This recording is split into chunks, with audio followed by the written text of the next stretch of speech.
Hi there, it's me, Peter/Ethel. I imagine this video is a bit of a surprise for some people who don't follow the channel on either Facebook, Twitter or Patreon. Then again, maybe not since I've been gone for the past several weeks. Which is really what I wanted to talk about. Where I've been and why there's been no new content. So, here it goes. On Tuesday the 24th of March, my family lost a beloved member to COVID-19. My great aunt Nell had been admitted to hospital on Sunday the 22nd with the virus and double pneumonia. I was actually on a call with my mum finding out about her hospitalization on the 24th when she received a message from my aunt who lives in the Netherlands. Neither of us seemed to want to end the call so she could check it, as we had a good idea of what it meant. One of my cousins was there with Nell in the hospital at the end to ensure she didn't die alone. Apparently she looked up, smiled at him, and closed her eyes. My aunt assured us that her passing was as peaceful as the doctors could make it. Of course, this has put my cousin at risk of the virus, so there's that to worry about now. Thing is, it didn't just end there. My great aunt lived with her brother. It was just the two of them alone in the family farmhouse, meaning that his chances of catching it at some point aren't particularly great.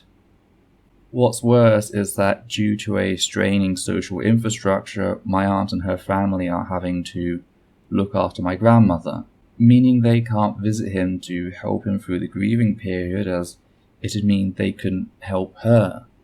There was a bittersweet resolution to this in the fact that one of Nell's friends has also started coming down with the virus, meaning that she can be there for my great uncle during this time. Thankfully, I have Adita with me, and my brother was down at the time visiting my mum, so nobody else was isolated from family. But it's still been really hard on all of us. Nell was the closest a person could come to being pure of heart. She really couldn't say no to people, and as a little kid that allowed me to get into all sorts of trouble. One time when visiting family in the Netherlands, my mum had dropped me off with her so she could do some shopping. Later she came back to discover me in a muddy pit and a rather jovial Nell, since Nell hadn't been able to refuse me buckets of water. Thankfully, my mum saw the humour in the situation and immediately stuck my then toddler self in the shower, and it's one of the memories we still have. She also loved baking, especially waffles. And I don't mean a dozen or so. I mean, whenever she knew we were visiting, she'd make several batches and send us home with a literal bucket load. So many we'd actually have to freeze them just to have them over a longer period of time. It was a really big thing for my mum, who of course lived in the UK with none of her family outside of me and my brother. It was just that little taste of home cooking we all enjoyed. And I'm glad that the year before her passing, just shy of a week in fact, all of us, including Adita, travelled to the Netherlands and were able to see her. Now there's more that's happened since I sat down and initially wrote this, and it's not good news. None of it is good news. But it's stuff we as a family are not quite ready to come out about at this time. I've shared with you what my family in general has agreed to share publicly on the matter, so please, no questions on the matter. I know I share a lot of stuff I've been through personally, but please respect the privacy of my family in this regard at this point. Thing is, as hard as this is to say, this isn't the only thing that hit me hard that day.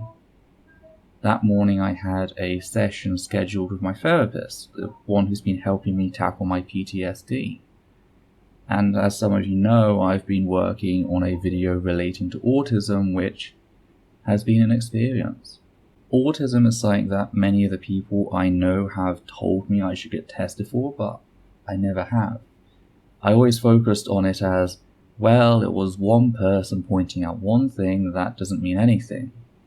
But when I found myself 7 for 7 for the common traits of autism on the Autism Self-Advocacy Network's page, I started to consider things a little more seriously. I talked to Maddie from The Last Nerve, formerly Objectively Subjective, or the Godless Eye Wound.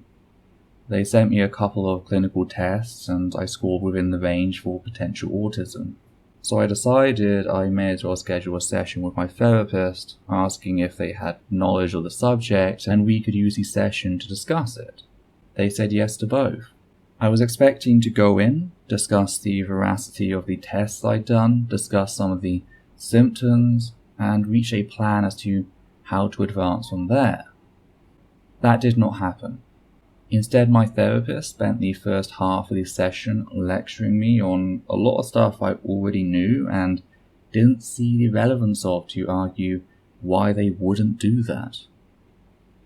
They said a lot of stuff I still need to talk to them about, because honestly, I wish they just told me up front that they'd rather concentrate on my PTSD when I booked the appointment. I felt like I'd been baited and switched, and that left me feeling worse coming out than going in. After talking to both Maddie and Levi about the whole thing, I began to write up my thoughts to discuss them with my therapist. But then the news from the Netherlands reached us here, and that just took over everything at that point. It denied me the immediate ability to try and respond and resolve things. I feel very much lost at sea in this regard. On one hand, I felt like my questions had been completely ignored. On the other hand, I didn't want to push the matter, as I feel like that'd be me trying to secure a diagnosis when that's not what I was after. I'd have been fine if we'd just gone through things and they'd concluded I'm not autistic. But what they did instead just left me very confused about my whole position. Here I am writing a detailed article on autism, it turns out I might be autistic. And that has an impact on how I write and interact with others.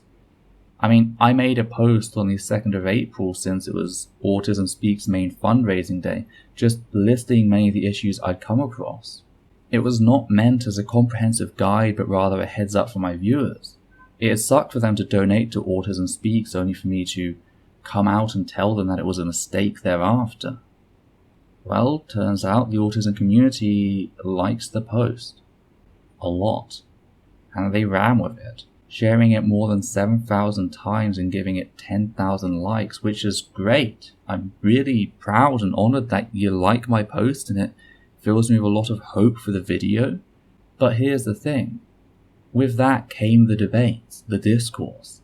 And I'm just sitting there having my feed blow up with everything, including people asking questions of me, questions that I don't know if I really have the right to weigh in on.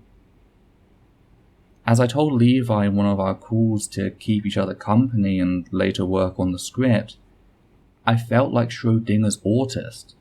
I'm both autistic and not, until I can find a therapist willing to discuss the topic, which is a rather light-hearted way of describing just how adrift I really feel. So you can hopefully imagine how starting with that in the morning and then losing a loved one in the evening could just overwhelm someone. I will be trying to resolve things with my therapist on that, but right now I wake up feeling physically drained, like the blood is pouring from my arms and legs. It's possible that there was a degree of miscommunication, and had I more time to think about what had been said before the news of our loss had made it here, I'd have noticed something and seen things in a different light. But whether that was the case or not, that doesn't change how everything just came together in the situation and how it's impacting me in the now. So yeah, that's why everything shut down for a little while. I just needed to get some of that off my chest, as well as update those of you who don't follow the channel on social media.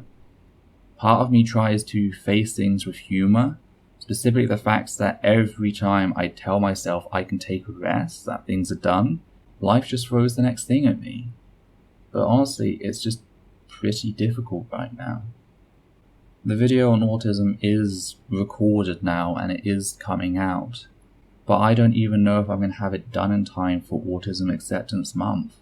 I mean, I planned to have this thing done and out for the beginning of the month, and everything just totally knocked me. It just, yeah. And I'm not in a particularly great place right now, is what I'm saying. I don't feel like I'm achieving anything, and that's just frustrating me and making me go harder on myself, and it's just this vicious cycle going round and round.